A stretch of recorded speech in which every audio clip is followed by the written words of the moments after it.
Hello everyone, this side advocate Ishan Gupta और आप देख रहे हैं आईवी लीगल। आज की इस वीडियो में हम लोग कवर करेंगे chapter 20 of Bharatiya Nyaya Suraksha Sanhita which deals with warrant trial. Warrant trial क्या होता है ये हमको देखने को मिलेगा सेक्शन 261 से 273 तक।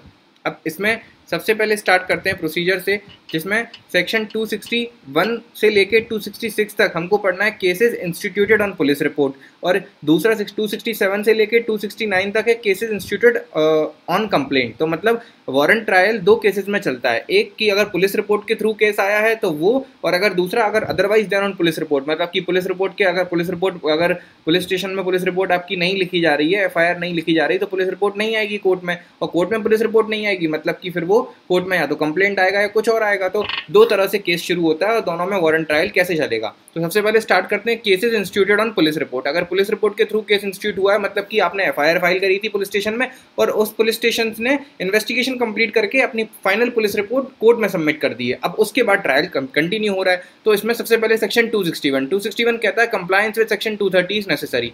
मैजिस्ट्रेट जो वारंट ट्रायल कमेंस करेगा वो मैजिस्ट्रेट ये देखेगा कि सेक्शन 230 का कंप्लायंस हुआ है, क्योंकि सेक्शन 230 ऑफ भारतीय न्याय सुरक्षा संहिता कहता है कि supply of copy of FIR, copy of police report, copy of statements given under section 180, copy of statements given under section 183 to the magistrate, उन सब की कॉपीज को आपने अक्यूज को सप्लाई किया है। अगर ऐसा किया है तो उसके बाद ही मैजिस्ट्रेट वारंट ट्रायल को कमेंस करेगा। तो पहले वो कंप्लायंस देखेगा सेक्शन 230 का। अब सेक्शन 230 में अगर अक्यूज को FIR की कॉपी, पुलिस रिपोर्ट की कॉपी और उसके बयान की कॉपी अगर मिल गई है तो फिर सेक्शन 262 आता है जो बोलता है डिस्चार्ज ऑफ अक्यूज के बारे में। इसमें बोला गया कि अगर अक्यूज को from the date on which accused has received the copies as under section 230, उस दिन से लेके 60 डेज के अंदर अंदर अक्यूज फिर 60 डेज के अंदर अंदर has an option to prefer an application before the court for discharge. वो डिस्चार्ज की एप्लीकेशन लगा सकता है कि उसके अगेंस्ट जो भी प्रोसिक्यूटर ने, पब्लिक प्रोसिक्यूटर ने जो भी चार्जेस उसके अगेंस्ट पुलिस रिपोर्ट में जो भी उसके अगेंस्ट चार्जेस बने हैं और पब्लिक प्रोसिक्यूटर जो भी उसके अगेंस्ट एविडेंस प्रपोज कर रहा है,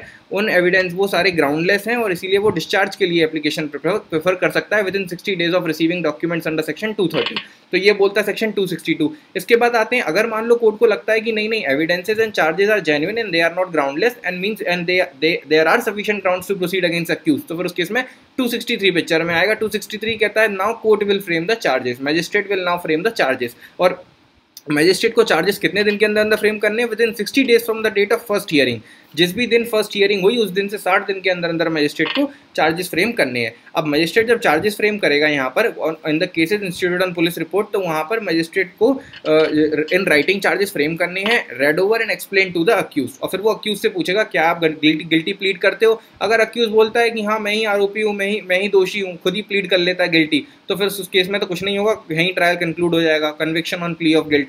बट अगर मैजिस्ट्रेट बोलता है कि नहीं I do not plead guilty, तो उसके and I claim to be tried, तो फिर उस केस में उसका ट्रायल आगे बढ़ेगा 265 के अंदर। 265 के अंदर फिर अब ट्रायल अगर आगे बढ़ेगा तो जिसने केस फाइल किया था उसी से पहले एविडेंस मांगे जाएंगे कि भाई अब आप अपने विटनेसेस को लेके आओ, अब प्रॉपर तरीके से एविडेंस स्टैब्लिश करो, पूरा प्रूव करो बियॉन्ड रीजनेबल डाउट। तो अब एविडेंस ऑफ प्रोसिक्यूशन सेक्शन 265 में होगा। यहाँ पर प्रोसिक्यूशन के विटनेसेस का एग्जामिनेशन होगा, चीफ एग्जामिनेशन, क्रॉस एग्जामिनेशन होगा। फिर उसके बाद डिफेंस के एविडेंसेस को बुलाया जाएगा कि अक्यूज आए अपने डिफेंस में एविडेंसेस दे, वो अपने उसके विटनेसेस को बुलाया जाएगा, उसके विटनेसेस का examination, chief examination, cross examination होगा 266 के अंदर। अब यहाँ तक कहानी कंप्लीट हो गई। ये हो गया cases instituted on police report. फिर प्रोसिक्यूशन और डिफेंस के एविडेंसेस भी हो गए, तो उसके बाद सेक्शन डायरेक्ट 271 आ जाएगा। यहाँ से डिफेंस के बाद डायरेक्ट 271 आ जाएगा। 271 में अकॉर्डिंगली कोर्ट क्या करेगा, या तो एक्विटल या कन्विक्शन का जजमेंट पास कर देगा after appreciating the evidences which are received during the trial. तो ये हो गया हमारा वन स्ट्रक्चर जो कि cases instituted on police report है। अगर मान लो केसेस इंस्टीट्यूटेड ऑन कंप्लेंट है या cases instituted otherwise then on police report है, तो उस केस में क्या कहानी होगी? उस केस में सेक्शन 267 से शुरू होता है, जिसमें सबसे पहले कोर्ट प्रोसिक्यूशन से बोलेगा। अब क्योंकि देखो यहाँ पर पुलिस रिपोर्ट का कोई इन्वॉल्वमेंट नहीं है, क्यों नहीं है? क्योंकि केस ही कैसे इंस्टीट्यूट हुआ, कंप्लेंट के थ्रू हुआ, या केस कैसे इंस्टीट्यूट हुआ otherwise then on police report. तो मतलब क्योंकि FIR नहीं लॉन्च करी पुलिस स्टेशन ने या कोई और कारण था, उस कारण से डायरेक्ट कंप्लेनेंट ने कंप्लेंट फाइल कर दी कोर्ट में, तो इसीलिए वो यहाँ पर सबसे पहले कहानी कहाँ से शुरू होगी? यहाँ पर कोई सेक्शन 230 कंप्लायंस की जरूरत नहीं है, कहानी शुरू होगी 261 से, जो कहता है कि court will ask the prosecution prosecution to submit their evidences और चार्जेस अगेंस्ट हिम।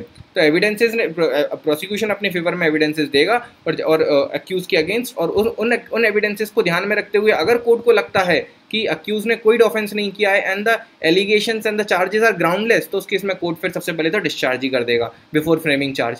ठीक है, तो ये डिस्चार्ज वाली कहानी सारी बिफोर फ्रेमिंग चार्ज ही चलती है। एक बार चार्ज फ्रेम हो गए उसके बाद अगर अक्यूज का कुछ होगा तो वो होगा acquittal.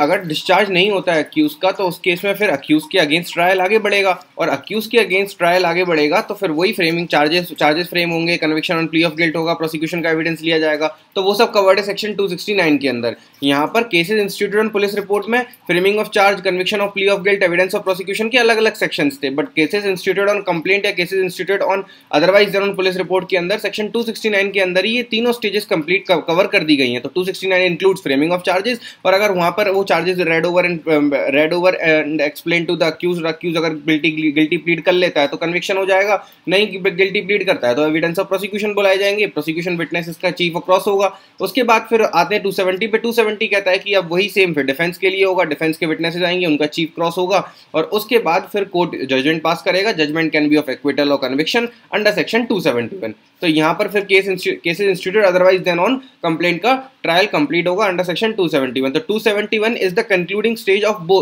in both the cases, that is in the case of cases instituted on police report also and cases instituted otherwise than on police report also। आपको judgement of acquittal or conviction 271 में ही देखने को मिलेगा। यहाँ पर हमारा warrant trial complete होता है।